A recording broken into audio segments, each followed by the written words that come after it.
Alright, so you guys know me. I've been doing this for, what? 8 years now? Telling you stories, mostly other people's. Sometimes things I've dug up myself. But I've always said, the real gold, the stuff that truly sticks with you. That's the personal experience. The kind of thing that makes you look over your shoulder long after the lights are out. And I swore I'd never tell this one.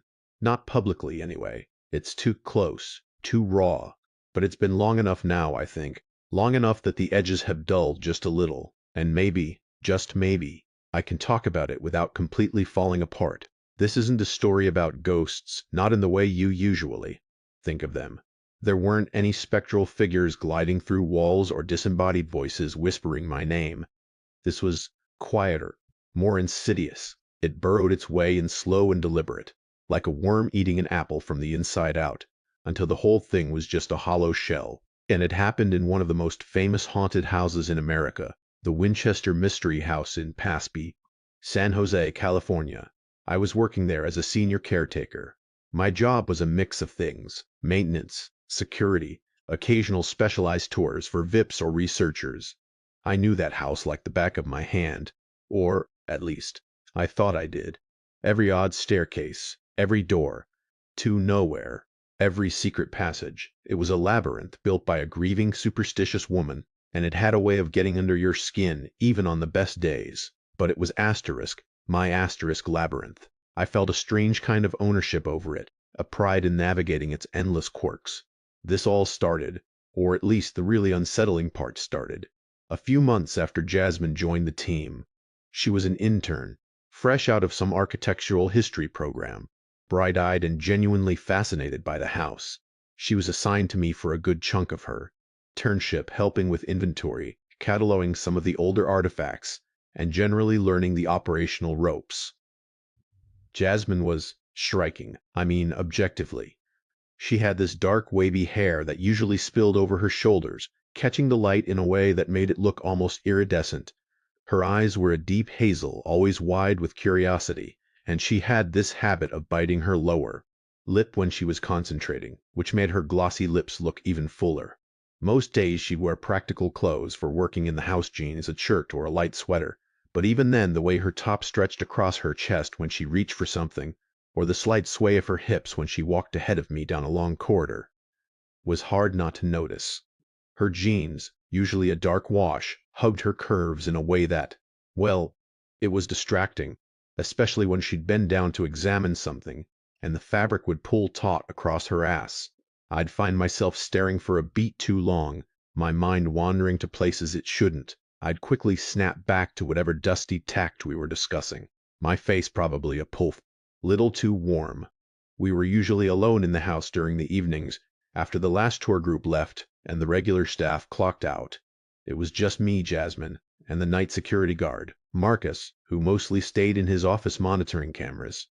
Those hours, when the house was silent, except for the creaks and groans of settling wood, were when the house truly came alive. And it was also when my mind, already on edge from the eerie silence, would drift to Jasmine. I remember one evening, we were in the grand ballroom, dusting some of the antique furniture. She was leaning over a display case, her dark hair falling forward, and I could see the delicate curve of her neck. Her calves were tense as she shifted her weight, and the way her jeans pulled at her thighs. I just stood there for a moment, my own duster still, feeling a flush spread through me. It was inappropriate, I knew, especially with the house already playing on my nerves. But the desire was a persistent hum beneath the surface, a counterpoint to the growing unease. The first oddity, the truly odd asterisk, one happened about a month into her internship. I was doing a routine check of the fireplaces. The house has dozens, many of them purely decorative. I was in what we called the Blue Room, a smaller, rarely used sitting area off one of the main halls on the second floor. It had a particularly ornate fireplace, all carved oak and intricate tile work. I was running my hand along the mantel, checking for loose mortar, when I felt a draft, not a normal draft from a window or a poorly sealed door, but one that seemed to come from asterisk within asterisk the wall. I tapped the wall next to the fireplace, and the sound was different, not the traff, solid thud of plaster over lath, but a hollow echo. Now, I prided myself on knowing this house. I had access to all the original blueprints we had, and I'd spent countless hours poring over them. There was no indication of a void behind this particular fireplace. Curiosity, the kind that always gets you into trouble, took over. Found a small crowbar, and carefully pried away a section of the decorative paneling next to the hearth. What I found wasn't a hidden passage or a dusty cubbyhole. It was a solid, but oddly placed false wall. Behind that a narrow gap, and then another wall. It took me a good hour, working slowly and carefully so as not to damage the historic structure, to remove enough of the lath and plaster to see what was there. It was a room, a small, perfectly square, windowless room, no larger than 6 feet by 6 feet. And inside, directly in the center, was a single wooden chair, just a plain, sturdy, antique-looking chair. It faced the wall directly opposite the opening I'd made. The room was emptied otherwise, completely devoid of dust or cobwebs, as if it had been sealed off only yesterday. The air inside was still and cold, like a breath held too long. I stood there staring, a bead of sweat trickling down my temple. "Jasmine," I called out, my voice echoing a little too loudly in the quiet house. "You gotta see this." She came jogging down the hall, her dark hair bouncing with each step. She was wearing a light blue sweater that day, and the way it draped over her shoulders and hinted at the curves beneath was a momentary distraction, even in my bewildered state. When she saw the hole in the wall and the room beyond, her eyes widened. "Oh my God, Villain," she breathed, her voice a little hushed.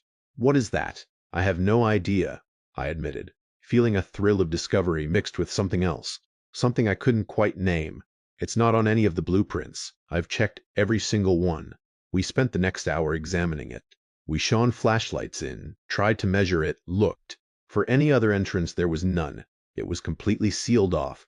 A perfect box, save for the opening I'd created. And that chair. It just sat there, silent and still, facing the wall.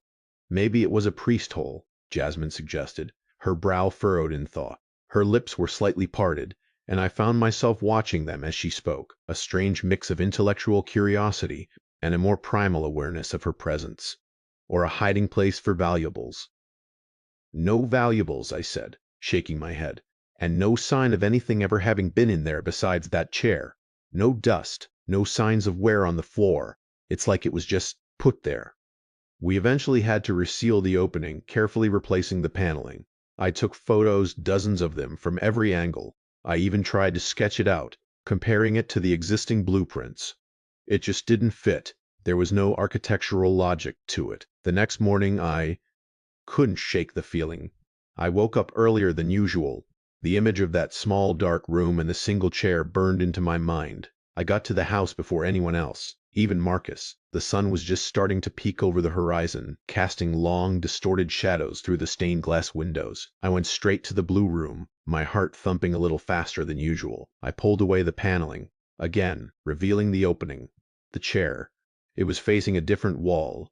My breath hitched in my throat. I stood there frozen for a long moment, my mind trying to rationalize it. Did I remember it wrong? No. I was absolutely certain it had been facing the opposite wall yesterday. I had even commented on it to Jasmine. Had someone else found it unlikely. I was the only one with the tools and the knowledge to get through the paneling without leaving obvious marks. I checked the room carefully. No footprints, no dust disturbed. It was pristine. The chair itself looked exactly the same. I closed the opening, my hands shaking slightly. This was beyond odd. This was impossible that day. I was jumpy. Every creak of the old house, every shadow made me flinch. Jasmine noticed. "You okay, Villain?" she asked, as we were checking the attic access points. She was standing on a small stepladder, reaching for a latch, her sweater riding up just enough to reveal a sliver of skin above her jeans. Her arms were toned, and as she stretched, her breasts pressed subtly against the fabric. I forced my eyes away, my mind a chaotic mix of apprehension and inappropriate thoughts.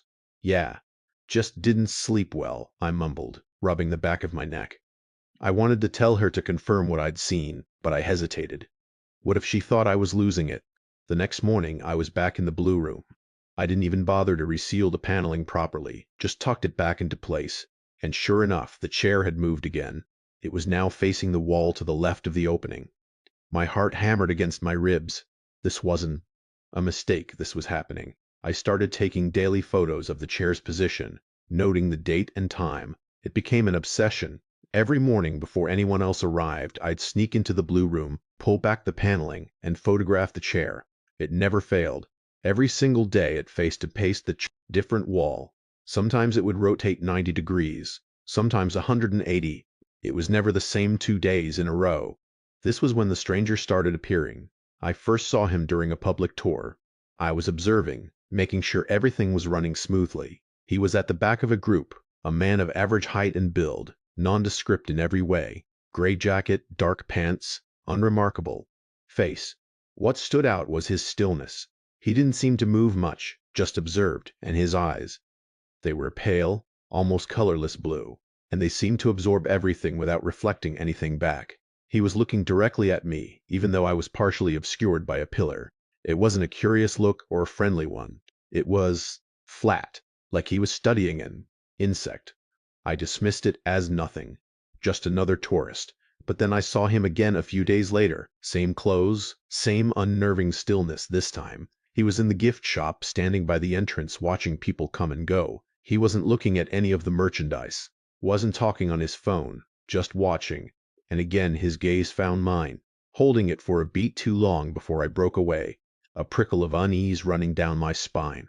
I mentioned it to Marcus, the night guard. "Hey, have you seen a guy around? Kind of plain-looking gray jacket, really pale eyes? He's been here a couple times this week." Marcus frowned.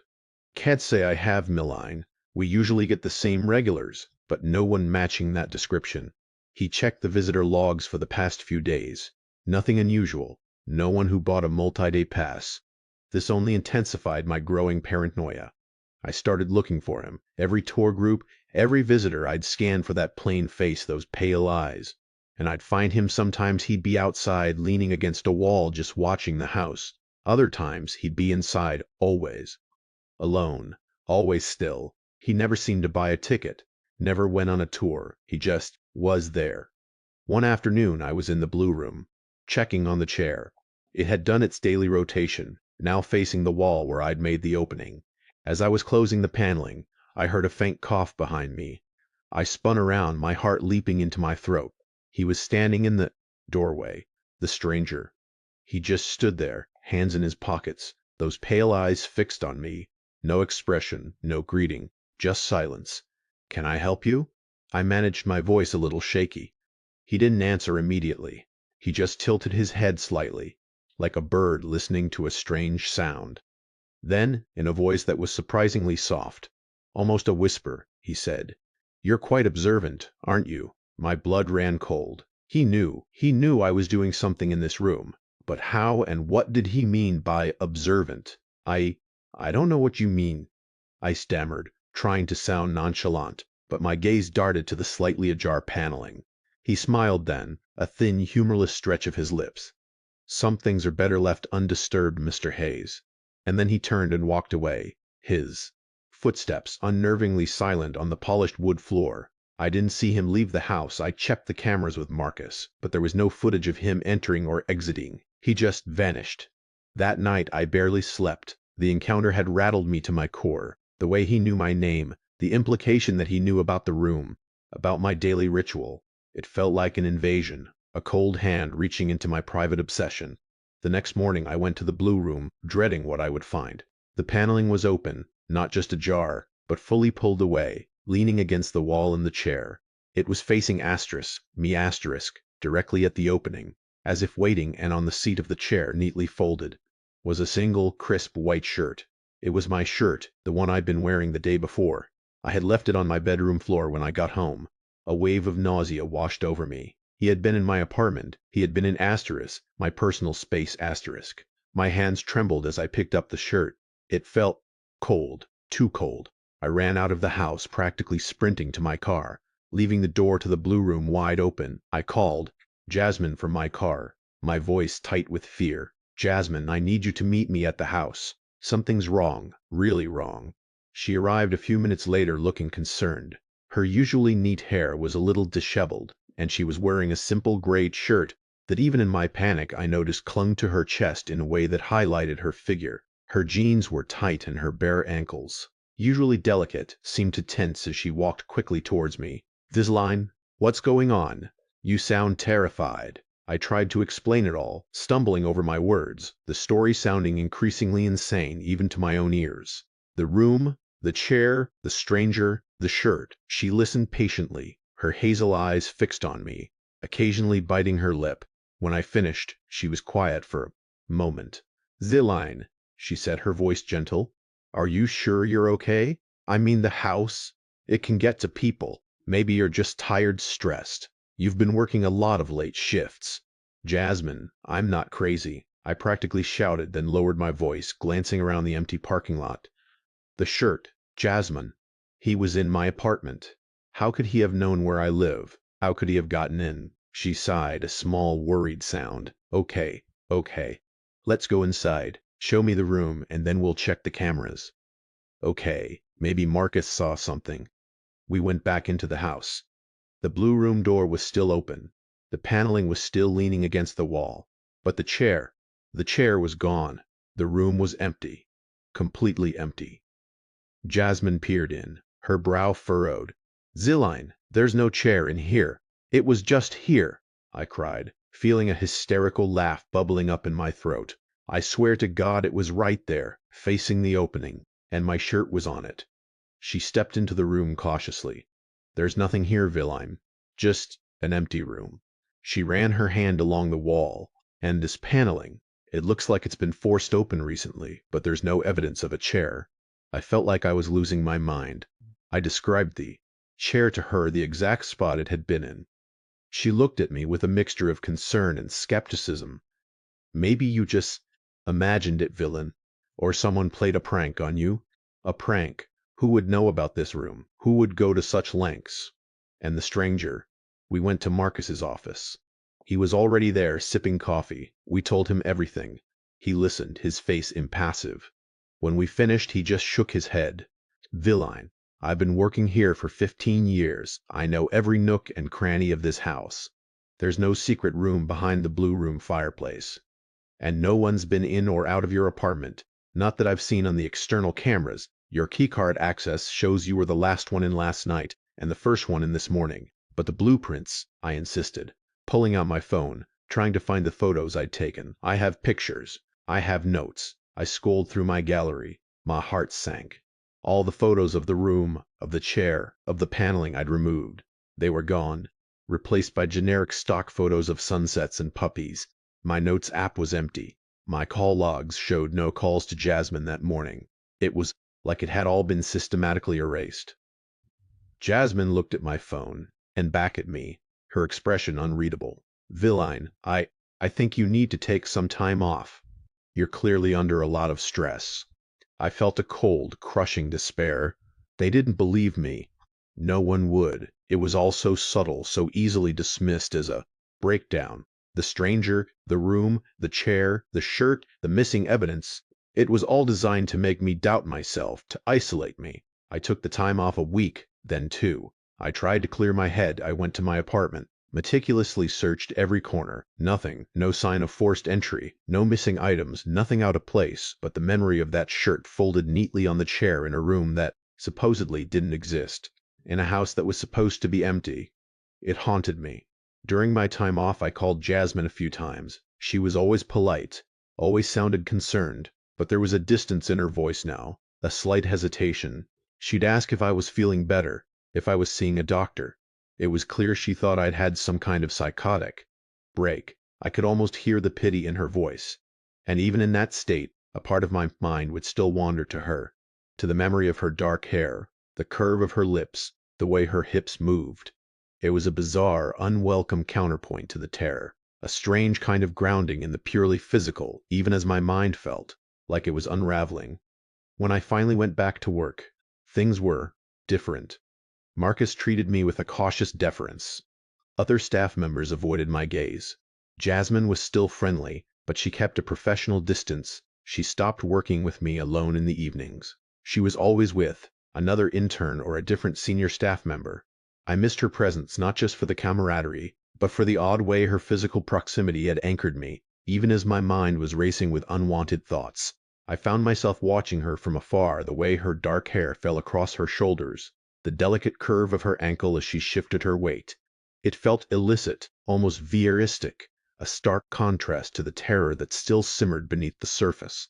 I avoided the blue room. I couldn't bring myself to go near it, but the house still felt alive. I'd catch glimpses of movement out of the corner of my eye, hear faint whispers that dissolved into the house's natural creaks. I'd find doors I swore I'd locked standing ajar, or lights I'd turned off now flickering, small things easily explained away, but I knew they weren't. Then the photos started appearing. Not on my phone, not in my apartment, but in the house. The first one was tucked into a book in the library, a volume on Victorian architecture that I'd been cataloging weeks ago. It was a Polaroid, a blurry, slightly off-kilter shot of the blue room, and in the center, facing the opening, was the chair, exactly as I remembered it. My hands shook as I pulled it out. It wasn't a digital image. It was a physical object, proof. I showed it to Jasmine. She looked at it, her eyes wide. "Zilin, where did you find this?" "In the library," I whispered, my voice hoarse. "It's real, Jasmine. I wasn't imagining it." She took the photo, her fingers brushing mine. Sending a jolt through me, she examined it closely. "It's old. The paper, the quality. It looks like it could be from decades ago." "But the chair. It's the chair I saw," I insisted, "and the room exactly as I remember it." She looked at me, a flicker of something unreadable in her eyes. Not disbelief, not entirely, but certainly not full acceptance. "It's unsettling, Deline, but it doesn't prove anything about what happened to you." I knew what she meant. It proved the asterisk room, asterisk, existed, and the Pebu, asterisk, chair, asterisk, but not the daily movement, not the stranger, not the invasion of my home. It could have been an old photo, a relic of some forgotten secret. Over the next few weeks more photos appeared, always Polaroids, always of the room, always of the chair. Sometimes the chair was facing a different wall, sometimes it was just slightly askew. They'd turn up in the strangest places, tucked into a drawer in the kitchen, slipped under a rug in the music room, even once, horrifyingly, taped to the back of a mirror in the master bedroom, facing outward so I only saw it when I moved the mirror. Each time a cold dread would settle over me, confirming that someone, or asterisk, something asterisk, was playing a game with me. And the stranger, he was back. Not inside the house, not overtly, but I'd see him in the periphery across the street, standing perfectly still, in a car parked down the block, his pale eyes visible through the tinted window. Always watching, always there, a silent, unblinking sentinel. One evening I was closing up. Jasmine had left an hour earlier. After we'd finished a particularly tedious inventory check in the basement, I remembered watching her walk up the stairs, the way her dark hair swung as she moved. The slight curve of her spine as she ascended, her feet, in delicate sandals, had made soft thuds on the old wooden steps. I had found myself wishing she'd forgotten something, anything, just to have an excuse to call her back. But she was gone. The house was quiet, the silence pressing in on me. I was making my final rounds, checking locks, turning off lights. I passed the blue room. I usually avoided it, but tonight a strange compulsion pulled me in. The paneling was still in place, undisturbed. I ran my hand over it, feeling the smooth wood. Then I heard a faint scratching sound coming from behind the fireplace. My blood ran cold. It wasn't the familiar creak of the house. It was rhythmic, deliberate, like nails dragging on wood. I stood there paralyzed, listening. The scratching continued, slow and steady. Asterisk, scratch, scratch, scratch. Asterisk. It was coming from asterisk inside asterisk, the room. I reached for the paneling, my fingers fumbling. I had to see. I asterisk had asterisk can know. I managed to pry it open just enough to create a narrow slit. I peered inside, my heart pounding so hard I thought it would burst through my chest. The room was dark, too dark. I couldn't see anything, but the scratching was louder now, and I could hear something else. A faint, almost imperceptible breathing. I pulled out my phone, switched on the flashlight, and aimed it through the slit. The beam cut through the darkness, illuminating the small, windowless space. The chair was there in the center of the room, and it was facing me, but it wasn't empty. Sitting on the chair, facing, The opening was a figure, small, hunched. It was hard to make out in the dim light, but it seemed to be knitting or sewing. Its head was bowed, and its hands moved with a quiet, rhythmic motion, the source of the scratching sound. And then slowly, agonizingly slowly, the figure raised its head. It wasn't the stranger, it wasn't anyone I knew, it was a woman, old, impossibly old. Her face was a ruta of wrinkles, her eyes sunken and dark. Her hair, what little remained, was wispy and white. She was wearing a tattered dark dress, and her hands, gnarled and bony, continued their work. She looked at me, her gaze ancient and vacant, and then a slow, terrifying smile spread across her face. Her lips, thin and dry, stretched wider and wider, revealing gums devoid of teeth, and a dark, cavernous mouth. The smile seemed to go on forever, consuming her face, stretching beyond what was humanly possible, and as it widened, I heard a faint, high-pitched giggle. It wasn't coming from her. It was coming from asterisk, behind asterisk, her from the darkness that filled the rest of the tiny room. My mind screamed. I slammed the paneling shut, scrambling backward, tripping over my own feet. I didn't stop running until I was out of the house, out into the cool night air, gasping for breath. I never went back to the Winchester Mystery House, not to work, not even to visit. I packed my bags that night, left a terse email of resignation, and drove until the sun came up. I left San Jose, left California, and tried to leave that experience behind. But you can't leave something like that behind. It follows you. It changes you. I still narrate stories. I still try to make sense of the strange and the terrifying. But sometimes when I'm alone in my studio, the lights dim, I hear a faint scratching sound, or I catch a glimpse of a plain face with pale, unblinking eyes in a crowd. And sometimes late at night, when the house is silent, I wonder if a chair, somewhere, is slowly turning, and if in a small, dark, windowless room, someone is still waiting, knitting in the silence, with a smile that stretches too wide, and a giggle from the shadows behind. Then I never did find out who that stranger was, or the old woman, or what that room truly was, and I never will. But I know one thing, some secrets are better left undisturbed, and some houses, no matter how famous, hold terrors that are far more insidious than any ghost story. They hold things that prey on your mind, on your sanity, until you can no longer tell what's real and what's just a trick of the light. And the worst part, a part of me still wonders if Jasmine ever believed me, if she ever just for a moment saw something in my eyes that confirmed the truth of what I was experiencing, or if she simply dismissed it all as the ravings of a man losing his mind, his desires and his fears twisting together into something ugly and unforgettable. I'll never know, and that in its own way is just as terrifying.